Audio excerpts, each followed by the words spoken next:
네, 안녕하세요. 저는 버즈빌에서 HR 매니저 하고 있는 강정욱입니다.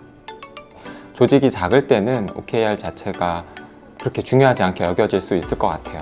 CEO를 중심으로 해서 구성원들이 작을 때는 소통도 원활하고 우리가 뭘 해야 될지도 비교적 명확할 수 있을 것 같습니다. 하지만 조직 규모가 한 70명에서 80명이 넘어가는 순간부터는 조직 부서들이 생기고 부서들끼리의 정보 소통이 원활하지 않게 되기도 하고 우리가 어디로 가고 있는지를 헤맬 수도 있어요. 그럴 때 OKR이 굉장히 좋은 지향점이 될 수 있습니다. 특히 OKR의 특징 중에 하나는 모든 목표를 전사적으로 공유한다라는 게 있는데 서로 무슨 목표를 추구하고 있는지 알 수도 있고 또 그것을 분기별로 리뷰하면서 조금 속도감 있는 의사결정도 도와줄 수 있기 때문에 사실 많은 분들이 OKR을 통해서 뭐가 나아지나요? 어떤 성공 사례가 있나요? 이런 질문을 많이 하세요. 그러면 저는 많은 경우에 다시 되묻곤합니다. 무엇을 성과라고 정의하시는지를 한번 생각해 보셨으면 좋겠다. 조직에서 무엇을 원하는지에 따라서 사실 OKR이 다르게 보일 수 있거든요. 결론적으로 저는 OKR을 도입하는 것을 당장 전사 도입은 하지 마셔라 라고 만류하고요. 제가 추천드리는 건 CEO를 중심으로 해서 리더단에서 먼저 한 분기, 최소 한 분기, 가급적 두 분기 정도를 돌려보시길 원해요. 전사 도입하시기 전에. 그렇게 하고 회고를 굉장히 많이 해보셨으면 좋겠습니다. 그렇게 하고 전사 도입을 하면 충분히 강력하게 활용될 수 있는 좋은 툴이라고 생각합니다.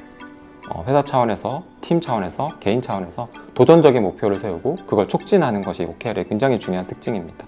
헌데 구성원들은 내가 왜 도전적인 목표를 세워야 될까요? 무엇보다 중요한 것 중에 하나는 OKR을 할 때 원어원 미팅이라는 걸 저는 좀 권장드리고 싶은 제도가 있어요. 원어원 미팅이란 보통 라인 매니저라고 하죠. 리더와 구성원이 주기는 보통 일주일에 한 번씩 만나서 1대1로 만나서 대화를 하는 어떤 소통 채널인데요. 그러한 시점에서 일 얘기도 하지만 일 얘기만 하는 것은 아니에요. 내가 지금 최근에 하고 있는 고민들, 경력에 대한 고민들 이런 것들을 함께 나누면서 리더와 굉장히 많은 신뢰를 쌓게 됩니다. 그것이 충분히 쌓였을 때 사실 OKR은 효과적으로 작동할 수 있어요. 사실은 구성원 입장에서 내가 왜 도전적인 목표를 세워야 되는지 이런 고민을 다시 해봐야 되거든요. 구성원 입장에서 왜 도전적인 목표를 세우지 않을까 이런 것들을 충분히 고민하고 거기에 대한 해답을 같이 찾아 나갈 때 OKR이 효과적으로 작동할 수 있다는 점을 좀 명심했으면 좋겠습니다.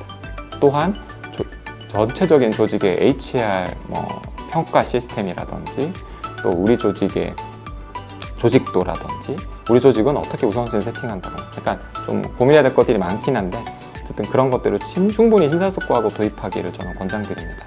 강의라기보다는 함께 오셔서 실무자들끼리 하나의 질문에 대해서 함께 토론해 보는 거를 저는 중요하게 생각합니다.